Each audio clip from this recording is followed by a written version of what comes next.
குமரி இஞ்சி கல்பம் என்று ஒரு தயாரிப்பு இருக்கிறது. சோற்று கற்றாழை இருக்கு பாருங்க. நன்றாக முற்றிய சோற்று கற்றாழை. அதனுடைய முள்ளை சீவிவிட்டு, நுனியும் அடியும் சீவிவிட்டு, பொடியாக நறுக்கி, அதற்கு ஒரு 50 கிராம் தோல் சீவிய இஞ்சி, அதையும் பொடியாக நறுக்கிக் கொள்ள வேண்டியது.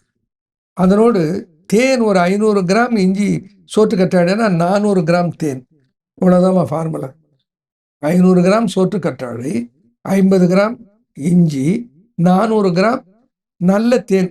இதை மூன்றையும் ஒன்றாக சேர்த்து கலக்கி கோல்டு ஸ்டோரேஜ் ரெஃப்ரிஜிரேட்டரில் வச்சு ஸ்டோர் பண்ணிட்டு, அன்றாடம் ஒரு தேக்கரண்டிலே, பெரிய தேக்கரண்டிலே ஒரு தேக்கரண்டி அளவு, உணவுக்கு பிறகு அல்லது உணவுக்கு முன் 1/2 மணி நேரம் கேப்பில் வச்சு 3 வேளையும் எடுத்துக்கொண்டு வந்தால் தொண்டை புற்று, கர்ப்பப்பை புற்று, இரைப்பை புற்று, ஆசனவாய் புற்று, இந்த புற்றுகளுக்கெல்லாம் மிகச்சிறந்த மருந்தாக இருக்கிறது என்று அறிவியல் ஆராய்ச்சியாளர்கள் சொல்லியிருக்கிறார்கள்.